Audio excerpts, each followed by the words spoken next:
Okay, I am so pleased to introduce Dr. Maria Navarro, who is a professor in the Department of Agricultural Leadership, Education and Communication, which is housed within the College of Agricultural and Environmental Sciences at the University of Georgia.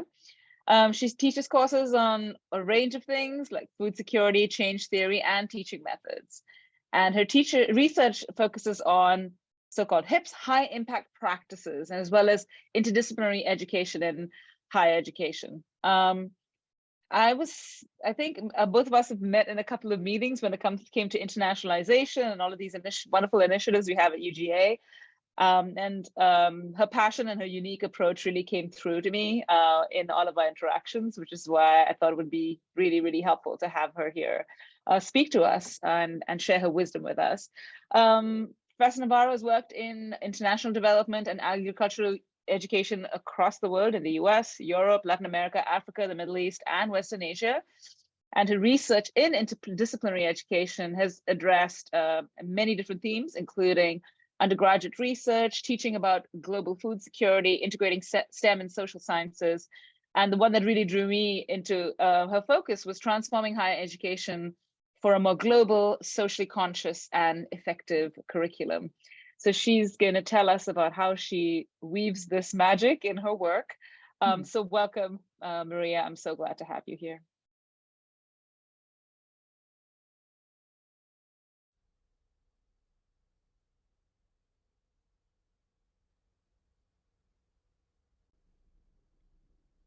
Thank you.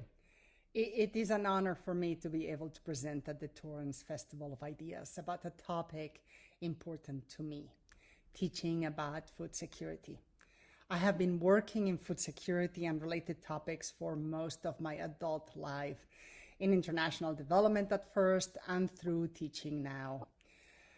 When students ask what is the best undergraduate major if you want to contribute to food security, I tell them that any major is appropriate.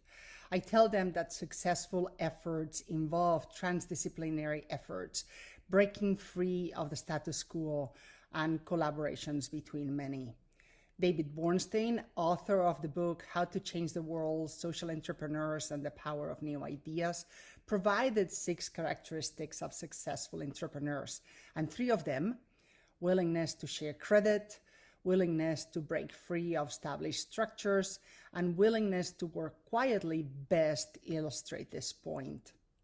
And Crutchfield and Grant, in their book Forces for Good, the 6 practices of high impact nonprofits, corroborated it when indicating that the most successful nonprofits were those that had shared leadership, collaborated with other nonprofits, worked with businesses, advocated to government, and engaged individuals. With this in mind, and before I proceed, I want to thank my students and peers without whom I would not have been able to teach what I teach. I would not have been able to teach the way I teach, and in consequence, prepare this presentation. Thank you. Thank you very much.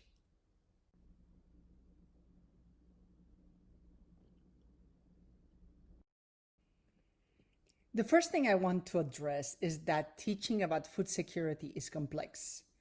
In addition to the complexities of food security per se, the students come to my programs with very different knowledge, perspectives, experiences, and motivations. I consider that meeting the students where they are is important for good teaching. And when the students are all over the place, I feel I have to adapt to them. Learning about their experiences is important. Asking them why they are in the course is important. Figuring out what they know and what they think they know and what they don't know is important. Not just to know what to teach, but how to teach and how to best engage students in active, deep, committed learning.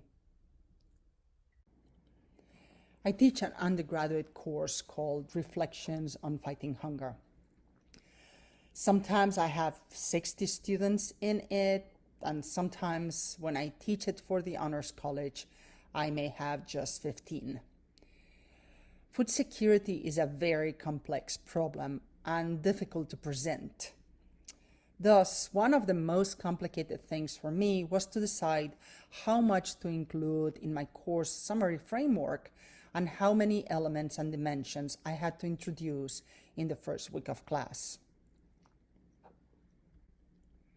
This is the graph I ended up preparing as the framework for my class. In the center, I had availability and access. Both of them were mentioned by many students when I had my first class discussion with them. Usually one or the other, depending on their major and college.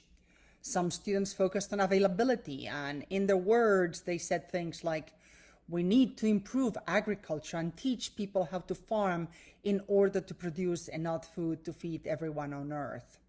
And some students focused instead on access, and in their words, they said, there is enough food to feed everyone. The problem is distribution. They usually said one or the other. Other students, a minority, focused on diet quality and food safety. Thus, I added quality also as my third center dimension. I decided those 3 dimensions were important, but I had 3 other dimensions that I considered necessary in my framework. They were overarching themes that impacted availability, access, and quality dimensions. Those were food politics, sovereignty, equity, fairness, stability of supply and access, given impact of weather variability, price fluctuations, political factors, conflict, and then finally, long-term sustainability. To address and help students grasp the complexity of food security, I use this framework, but I start in small steps. I start by asking them to recall and to build on their prior knowledge. I ask them what they know, what they have experience with, what they have read about, what they wonder. So we start building knowledge from the little puzzle pieces that they already have. The first step is to recall prior knowledge. Then they start exploring new concepts, new ideas. Those new concepts and new ideas, sometimes they are new for them, sometimes they are new for others. Then we go a little bit deeper and we try to understand each concept and each idea. Because the students have different ideas and different prior knowledge, we also have them work together, where students, by working with others, teach and learn from each other. The assignments are designed in a way that all students have something to contribute, and all of them have something to learn from their peers.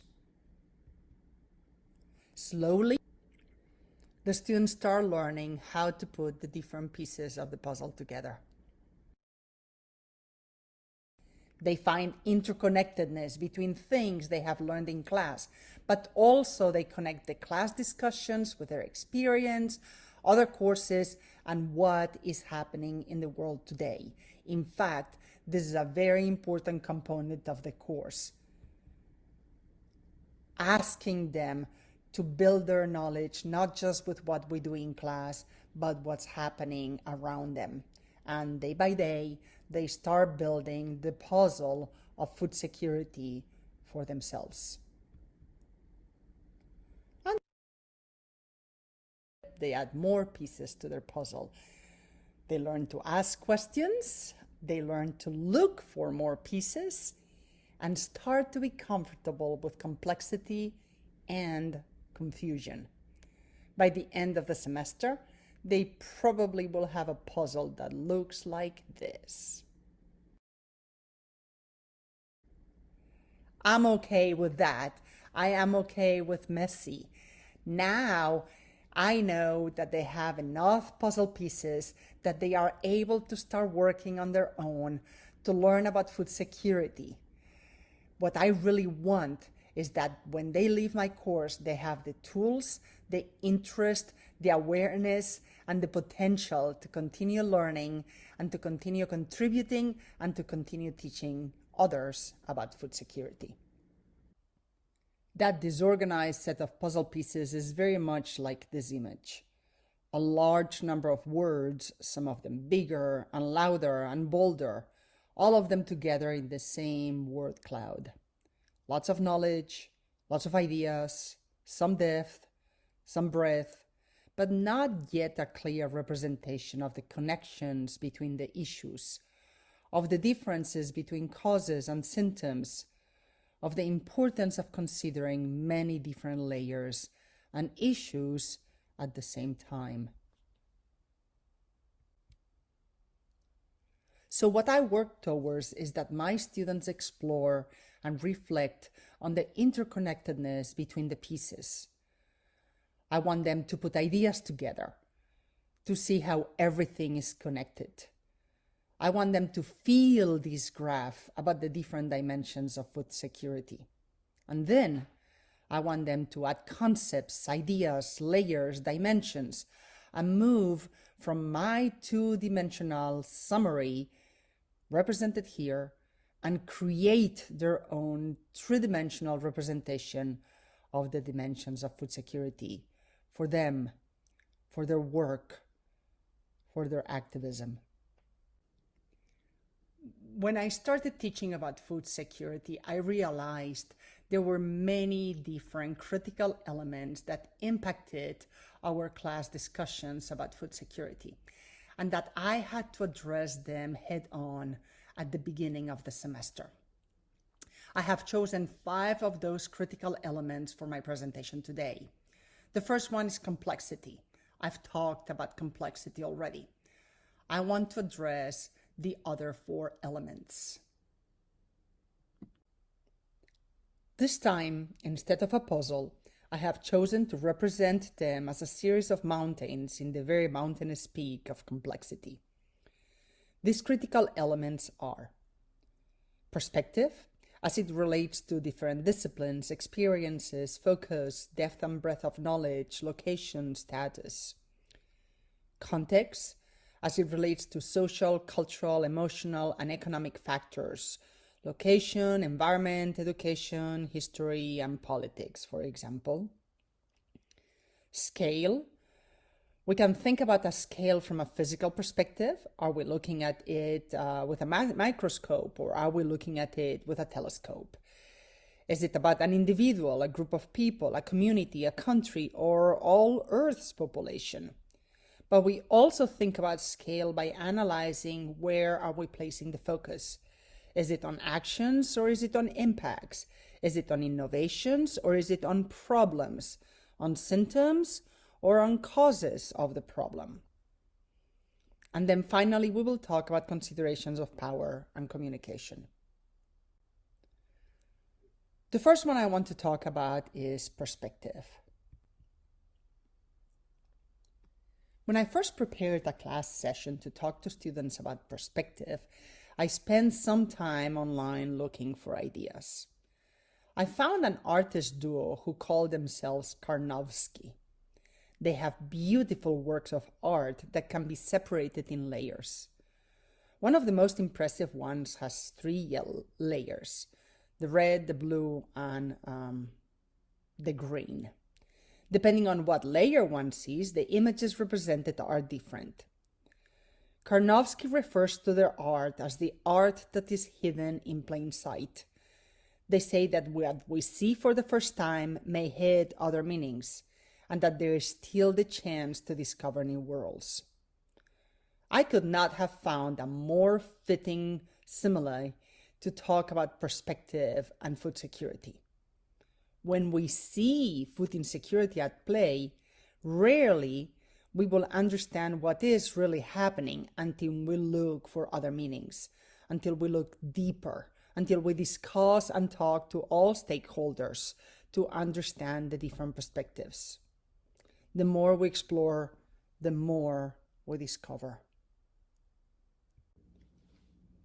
So while I would love for my students to look at this graph on the first day of class and immediately understand all these different layers of food security, I have learned from Karnofsky that sometimes it is important to use different filters to look at each layer separately, or one might miss what is below the surface. So just like Karnofsky, I have decided to give different filters to my students and then study the issues of food security color by color. Once we have seen what each of the colors represents, we can then put it all together and find connections. This is then how I explain it to the students. I start with this image. Most students come to class already aware that two important dimensions of food security are availability and access. I use this prior knowledge and start building from it. I ask them to use different filters, and as we advance, as we learn to use different filters and perspectives, other dimensions of food security become clear. If I use the first filter, we might see how sovereignty is important.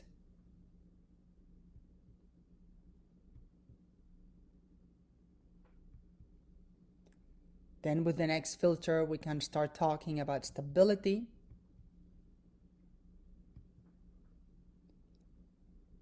Then sustainability.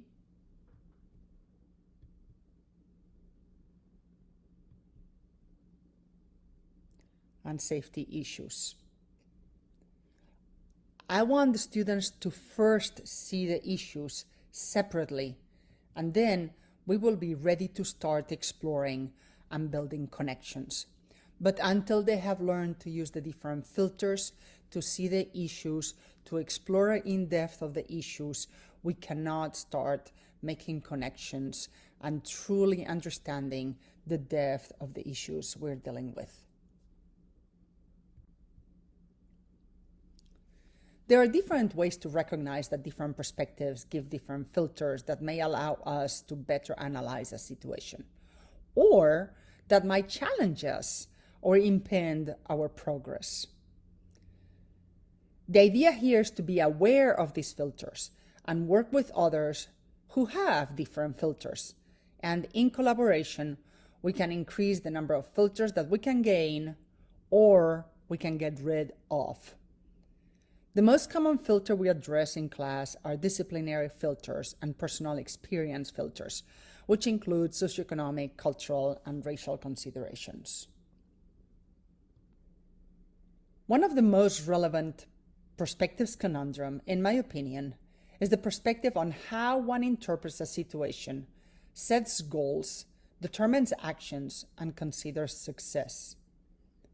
In the next 2 slides, I am going to give examples of this conundrum. First, I will discuss the perspective of what we consider success.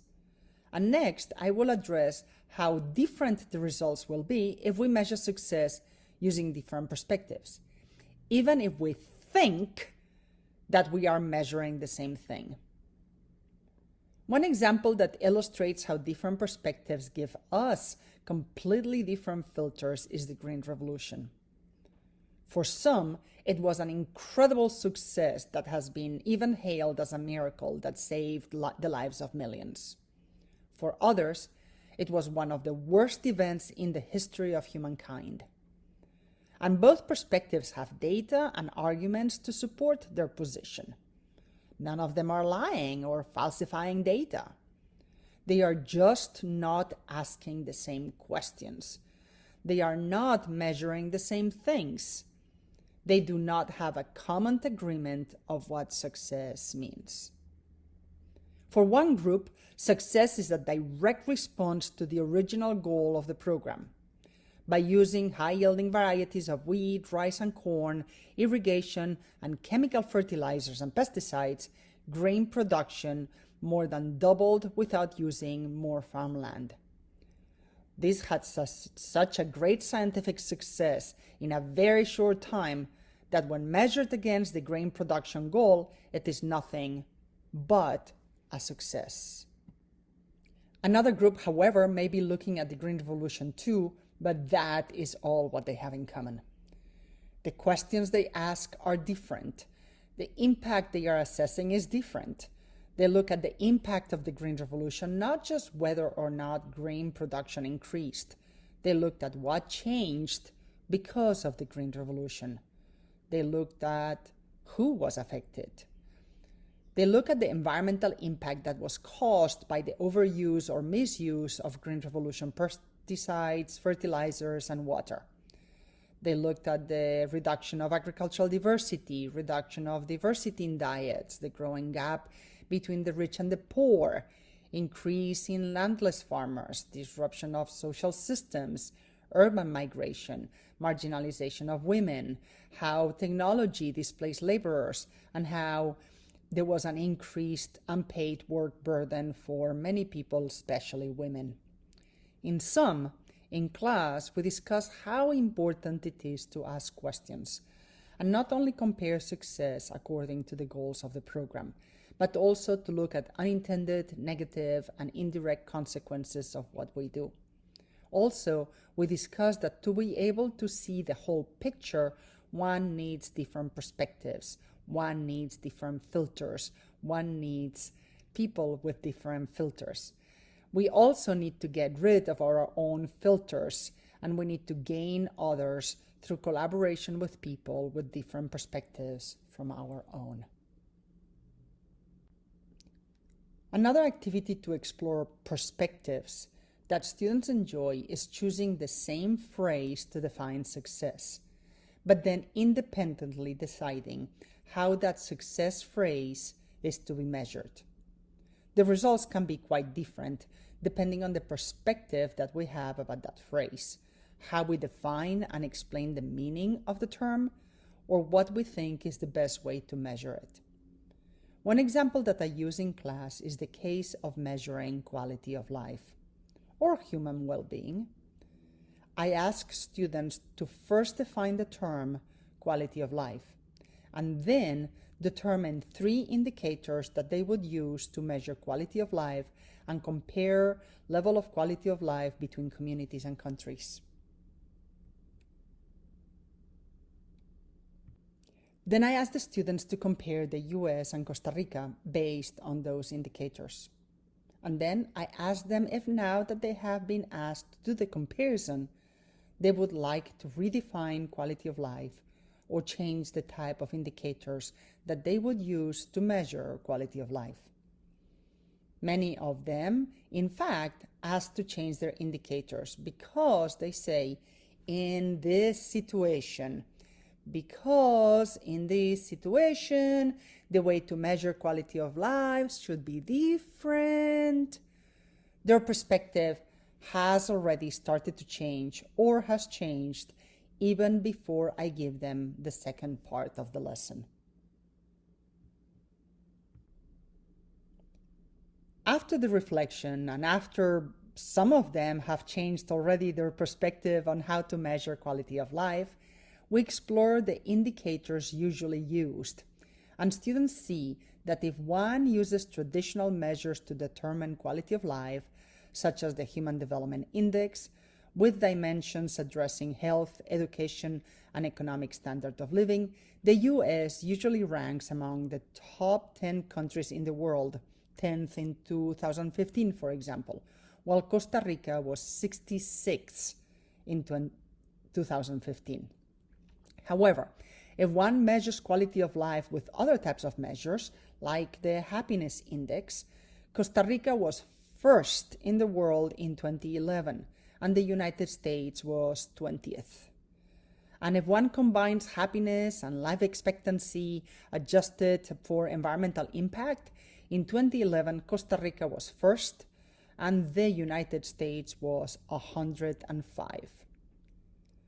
The students see then that the same phrase, quality of life, can be defined and understood in very different ways depending on perspective. And then the results of evaluation or analysis can be extremely different depending on how one defines and measures that term. The changes we've seen in this example are from the US being 10th and Costa Rica 60th with the first set of measures, to the US being 105 and Costa Rica first with another set of measures. Same word, same initial idea of success, quality of life, just different perspectives on how to define it and how to measure it. The next element is context. Context matters. Just like with perspective, I spent some time looking online for ideas on how to explain it. And like in visual metaphors, this is what I created for my students. I asked my students to look at this image, and then I asked them to tell me which piece looks bluer. Most students say the top one is bluer. Some students say they are the same, or I would not be asking the question. They say they know it's a trick. They say they are the same. I know they are the same, but I still do not really do see them as if they were the same. It was the same with me. I created this image. I knew they were the same because I created it. But some students did not believe me. They are not the same color. So I showed them. I take out the background and we see these.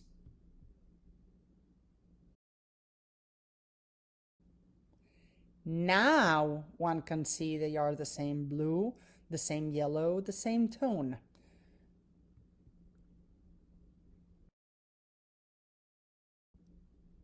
Here's I join them, two pieces together. They clearly are the same color.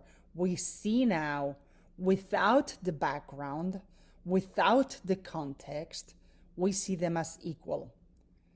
Now we know they are equal. Let's add the background again.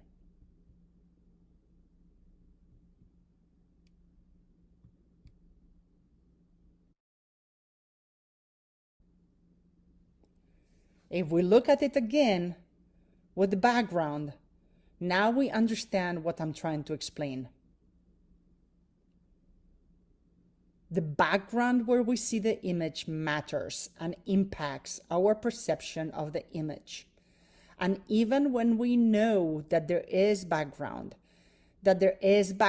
noise that might be affecting our understanding of the issue, we still cannot separate the background from our interpretation of the situation. I know the images are the same. I know the background is noise, but I still do not see those two puzzle pieces as the same color.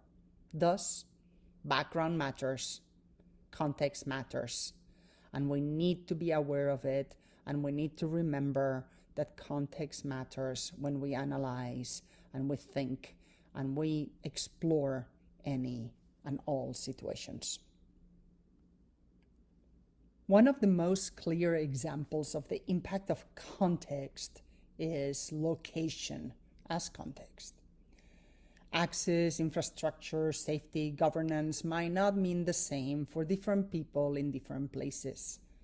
One example that can be quantified is the decisions made by public health officials regarding the value of vaccinations, contrasting the risk of the vaccination against the risk of no vaccination. For example, decisions about polio vaccinations are very different when comparing the United States with Afghanistan, for example. One can contract polio both through wild poliovirus infection and through vaccine-derived poliovirus. In the US, the risk of infection by wild poliovirus is much lower than in Afghanistan. Thus, the risk of no vaccination is lower in the US than it is in Afghanistan.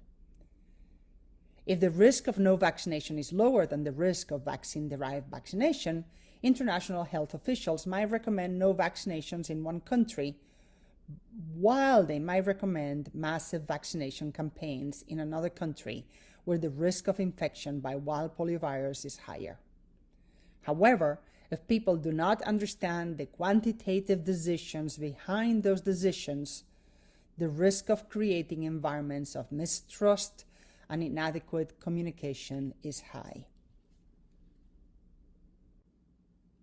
Other issues of context relevant in the analysis of food security are issues of culture, religion, and history. Some foods are a solution to protein deficiency in some areas, while they are not accepted in others. Think, for example, about beef and pork, very common in some regions, are not accepted for religious reasons in others. Other solutions are not possible in some areas because of lack of infrastructure, lack of refrigeration, lack of transportation. And in other places, some options are reduced because of the lack of access to safe drinking water. Not knowing these details might mean that somebody misses part of a very important contextual information that can help in solution building. Each context is different, and it is important to always consider the context when analyzing a situation. Another critical element impacting discussions about food security is scale. I just came back from Cuba, where I saw magnificent colors, magnificent works of art. Here are 4 examples. If I take the scale of a microscope, I might, in fact, consider these 4 pictures part of colorful works of art, or food, or something else. Not yet clear about what they mean and what they are. But how about if I take 5 steps back and I take a naked-eyed scale on how I look at the same image? Now what I see is the same, but I see the whole picture or a bigger part of the picture, and I have changed the scale, and I have changed my understanding of the situation. Let me show you what I see if I just take 1 step back in the case of 2 of the pictures and several step backs in the case of the other 2 pictures. I first see a stinger-free beehive, an underground river cavern, a gecko, and a palm tree. The scale has changed, and my understanding of what I have right in front of me has changed. Both scales are important, and I need them at different times, depending on what questions I am asking. One example about differences in scale that I see often among my students is the case of the study of the Irish potato famine. Most students have heard of it. Some of them emphatically explain that the Irish potato famine was an agricultural, pangenetics, genetic diversity, plant pathology, and crop management problem. It is simple. People starved to death because the potatoes died because of the potato blight, and then people did not have anything to eat. Other students, however, indicate that yes, the blight occurred, but it would not have been a problem had the Irish not been extremely poor at the time, and with very limited opportunities given restrictive policies and economic inequality with the English. For some students, agriculture was not a problem. For some students, the blight was not a problem. The problems were the difficult socioeconomic situation of the Irish before the blight, the politics, the policy, and the domination of the English. Just like John Mitchell, a 19th century Irish revolutionary, described, "The Almighty indeed sent the potato blight, but the English created the famine." In this case, the difference of scale between my students is clear.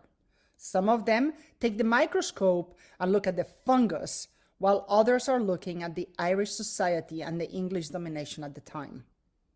In class, in the discussion of the Irish famine, It is important that my students be able to consider both scales when discussing the famine.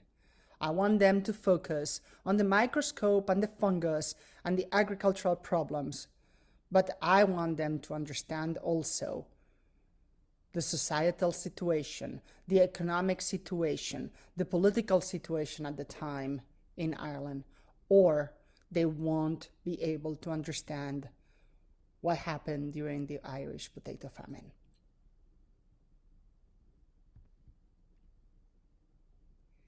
Other critical elements for students to explore are issues involving communication and power relations.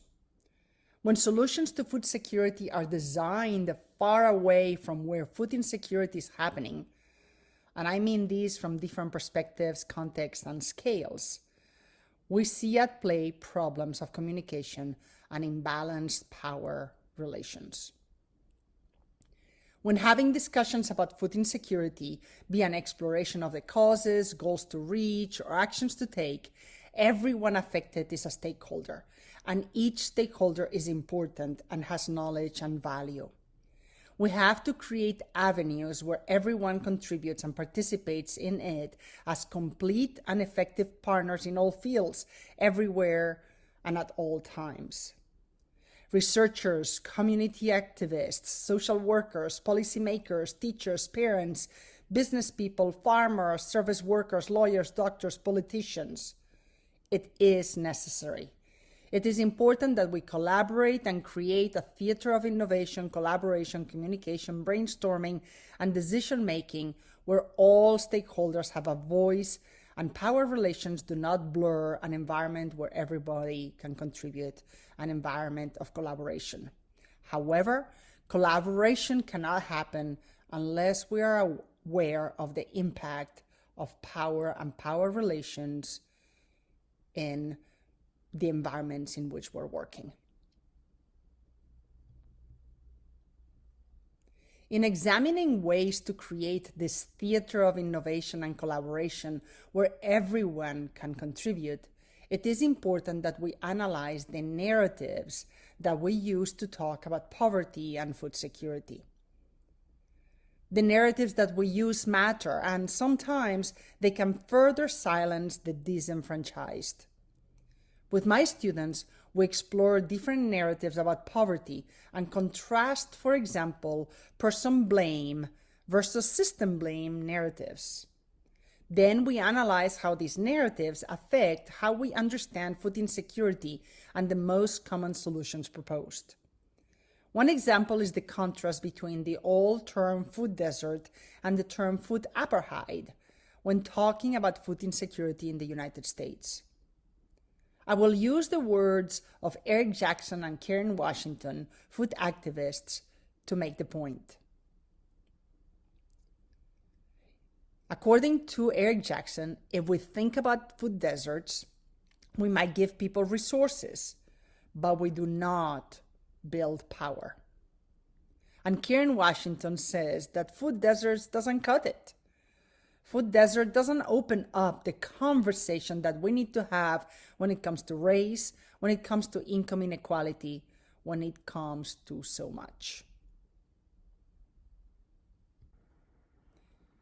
Now that my students have reviewed how perspective, context, scale, and power can impact their understanding of the complexity of food security, they are ready to start analyzing the different dimensions one by one. We start discussing availability, then we go to access,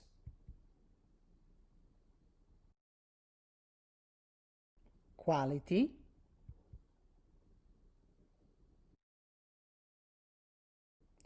and food politics, stability of supply and access, and long-term sustainability. However, what I really want them to be able to do is finally start looking at the interconnectedness of these dimensions and how they might be changed with different perspectives, contexts, scales, and power relations. Finally, I wanted to spend the few minutes I have left talking about different teaching and learning strategies. I want, for example, to mention that it was very valuable to me to learn about active learning, high impact practices, and systems thinking to best develop strategies and tools to engage students in the puzzle of food security. It was useful for me as a teacher, and I believe it was useful for my students in my courses. Let me give you some examples. Early in my academic life, and while reading about active learning, I changed my mindset about how students learn and about the role of the educator in the teaching and learning process. I had to work on being okay to give power and decision making to my students about their learning. I had to be okay with the messiness of collaborative learning and had to relearn my role in the teaching and learning scene. This learning took me to then read about high impact practices, which include many components of active, deep, collaborative, and integrative learning. Some of the high impact practices most useful in the teaching about food security are service learning, writing intensive courses, collaborative projects, undergraduate research, diversity and global learning, internships. Most important for me, though, were not the high impact practices per se, but was learning about the key elements that make high impact practices so impactful. These elements are now a guide for me when I prepare my curriculum and try to make sure I consider each and one of them to maximize student learning in my courses. The key elements of high impact practices are performance expectations set at an appropriate high level, significant investment of time and effort on the part of the student, interactions with faculty and peers about substantive matters, experiences with diversity, frequent, timely, and constructive feedback, periodic, structured opportunities to reflect and integrate learning, learning through real-world applications, and public demonstrations of competence. I try to integrate as many as I can in my courses. For example, I do have high expectations of my students. I want them to spend significant time and effort in their projects. I interact with them and ensure that they can interact with their peers about substantive matters. I try to give them as much as I can frequent, timely, and constructive feedback, experiences with diversity, real-world applications, and most importantly, periodic and structured opportunities to reflect and integrate learning, a very important component of my courses. And then finally, from their projects, they do all have to give public demonstrations of competence. Finally, bringing back some of my knowledge about systems thinking from my time as an agricultural engineer has also helped me help students in the journey to learning about food security by providing them with some of the tools from systems thinking: interconnectedness, synthesis, emergence, feedback loops, causality, and systems mapping. That helps the students see connections and relationships between the different things we discuss in class. And then finally, I always try to get to know my students, understand their interests and prior knowledge, and adapt my curriculum to them. Thank you. Thank you for listening, and thank you for giving me this opportunity to talk about teaching and learning and about food security. I have true passion for this, and I hope that other people will be able to continue increasing awareness and interest and knowledge and impact on students about their role and their opportunities and their potential to address food security locally and worldwide. So thank you. Thank you so much, Maria. I feel like I could listen to you forever. I think like this is kind of like a course I think is perfect for teachers. I know you focus on food security, but you just point out so many elements that are absolutely vital for any kind of good teaching practice. And I was very struck by some throughout the presentation, but it reminded me of something that a very famous psychologist who went into, he was a behavioral scientist, but who went into education later, who said, what education is what survives when you have forgotten everything. And what I think he meant was that you still have all of these thinking skills. And I was really struck by all of the ways in which you focus in your curriculum and the way you deal with your students in terms of how you really push for them to like engage with complexity, be active participants in their learning. And I want to start by asking some questions. And please, anyone who has questions, please put them in the chat window or raise your hand, and I'm glad, I'd be happy to feature you. But now, before you ask the question, I will say that in terms of the puzzle pieces, is just, I didn't say it in the presentation, but my idea is that I don't want them to have a puzzle of food security at the end of the class. I want them to have kind of a little bit of a mess. And what I really hope is that when they get out of the class, they can create puzzle pieces themselves, and they can start putting things together and every day for the rest of their lives. This is the idea of lifelong learning, but yeah. I help them get started on building something, right? So, but it's that idea, and it helps with food security, and it helps with poverty, it helps with lots of things. So yeah, I think almost any subject. And I was really curious about what you said, but one of your tasks was to get your students to be comfortable with complexity and confusion. And I was wondering if you could give, I think one of the few, it's in some ways, I don't know if this is a modern day teaching problem or not, but there might be we're navigating pretty interesting social political spaces. There's a lot of preconceptions about, why things are happening. How do you get, can you give some examples, perhaps, how you get people who are so fixed in the way that they think that it is this, and when you say, well, what else could it be? How do you deal with that sort of pushback? Or, how there are some people who are very convinced, I imagine your class, or just maybe the strongest students even, who just think they know, but how do you get them to embrace the gray zone of complexity and not having every answer correctly in the right tidy space? I'm lucky enough that the students choose to come to my class, and that's something that it's important, because I don't get students coming to the class to say, oh, food security is not a problem, right? If they come to a class on food security, it means that they consider they have something to learn because it's an elective. That's important. But what is true is that many of them come with an idea. It's about this. The other day, one of the students was telling me, when I came to the class, I thought the big issue was transportation.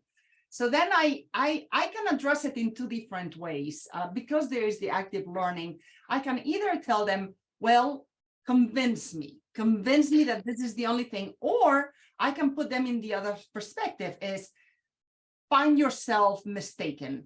Find arguments to say that there is more than that. So it can be by making them make an argument to convince me that they are right, or by trying to find what it is that they are wrong.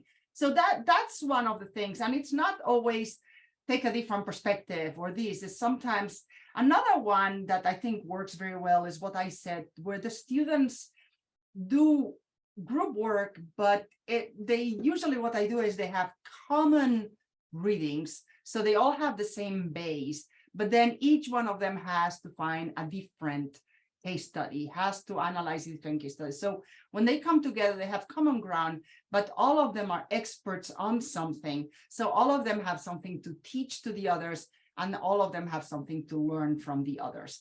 And sometimes if they have to teach others something, that's when they really learn more. So back to your question, when they are so focused on one thing and they consider that they are right, sometimes I use myself as an example of how my ideas and my opinions have changed.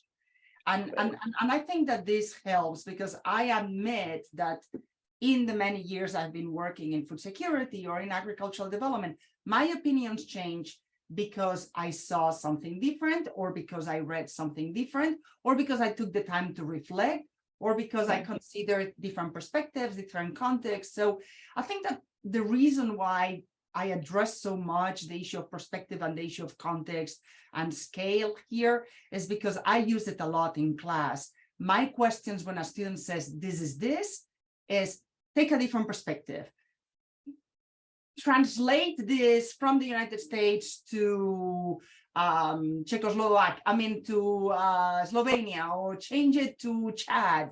And the idea of jumping and considering different perspectives is what opens the doors to consider a different opinion at home, or a different opinion in the same context that you live. So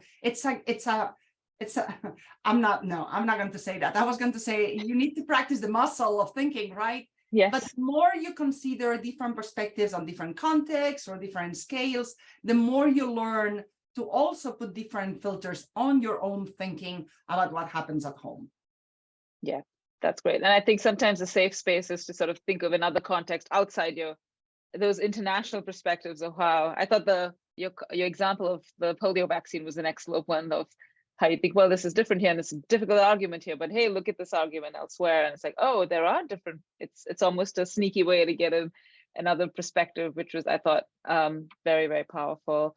There is a question in the chat window. I'm afraid I arrived late, so apologies if I missed this earlier in the session, but are there certain preconceived ideas on myths about food security that you consistently encounter and have to dismantle in the classroom? I have to say, I'm very happy about something. When I started teaching about food security, the students were more focused on their preconceived ideas, and now they come more,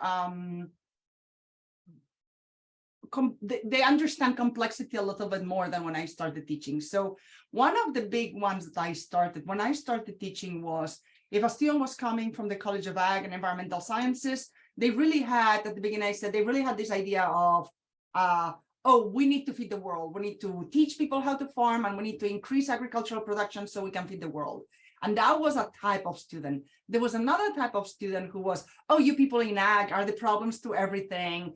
The problem is not production, the problem is distribution. And I really had these two groups of people. So when I started teaching, I started with two different classes. I started with this class, which was called International Agricultural Development, which was focused on the College of Ag, and then the Reflections on Fighting Hunger, which was focused on students not in the College of Ag. One of them was to teach the students in the College of Ag that there was so much more. And then the other one was to teach the people around the world that ag and production and local issues are very important. It's not just about distribution. So I had those two very different perspectives. Now I have to say that the curriculum in both classes has changed a lot, because the students come more knowledgeable, they have read more, and they accept complexity a little bit more. I have to say, I'm very happy to have seen that development. Now, there are preconceived ideas by some students. For example, when we talk about poverty and narratives, there is one, for example, that, and that's not a bad preconceived idea, but many students come, oh, food deserts, and we need to address food deserts. And when I tell them, okay, if you use the term food desert, and that's great that you understand that there is some problem here, but if you use the food desert, the narrative that you're using, it's a geographic narrative. It's a narrative where you say poverty here, poverty not here, they need a store here, and then I put a store, I put resources, but you are forgetting so much more. It's not just about the geographic issue, it's about the socioeconomic situation of the people, the access issues, the sovereignty issues, power relations. It's about socioeconomic injustices, inequity, racial divides. So it is so much more. So rather than people who are stuck with one idea, is people who have not had the input to think about a little bit more. But yeah, that's one of them. Many students come with the food desert, and they don't think about how some terms, the narratives that we use, are narratives that do not allow us to go a little bit further. And I think that's the barrier. changing narratives, not because they are stuck on them, is because they have not had other input to move forward and to address power issues. That's probably the biggest one. Yeah, thank you for that. We just have 2 more minutes left. I don't see any in the chat window, so I'll ask yet another one. You are an advocate for interdisciplinary education, and can you voice perhaps what can you get with an interdisciplinary focus that is unique, and are there any problems with taking that approach, you know, to understanding any question, to tackling the big questions we try to do in university? Yeah, so I think that we need to think about, let's have the puzzle thing. I think that we cannot really address big problems unless we can go in depth into something. So I think that we need both. We need the depth of disciplinary exploration, and we also need to help the students connect issues and see complexity. I mean, everybody says that what employers want is students who want to connect and can solve problems and have interpersonal relationships, and all this is good. And I tell the students, this is very important. It's very important to see the breadth of things, and it's very important to see the connections. But you cannot make connections between things unless you understand the depth of some things. So we need specialization. So interdisciplinary education does not go against very in-depth disciplinary education. What I think that we need to have is people able to go very much in depth in disciplinary exploration and analysis, but have the capacity then that when they work with people who go in depth with other things, see the connections. So it's, for me, it's not one or the other, but I think that we need to practice it all the time. It's like, I advocate for diversity, but diversity is not something that you do in a classroom. It's something that you have to integrate with everything you do. I advocate for students being able to communicate, but I don't think we need to have communication in one class about communication or interpersonal relationships. So I think that this mode of thinking needs to be integrated into everything we do, not just the interdisciplinary class. I think that we need to learn and we need to practice. We can't just say, oh, students need to be able to present, so there's a class about presentations. How about they learn to present and discuss and talk about what they do in every single class? Students need to be able to reflect. Same thing. Why just reflect in one class about reflection and not throughout? So I think that it's not just about that one class or that one major. I think that it's something we need to learn to do about how to think and how to advance. And sometimes we fall short. Yeah. Well, thank you so much, Maria. We are out of time. This is being recorded and it'll be uploaded onto the portal, where people from other parts of the world who could tune in the mornings but not in the afternoon sessions will be able to view it from next week on. I thank everyone for being here until 5 p.m. It's been a long day. I've seen some names throughout the day with us, so thank you for staying with us. And thank you so much, Maria, for sharing your incredible insights about how best to go about teaching practice. I really appreciate that. Thank you. Thank you so much. Bye, everyone. Bye. See you tomorrow.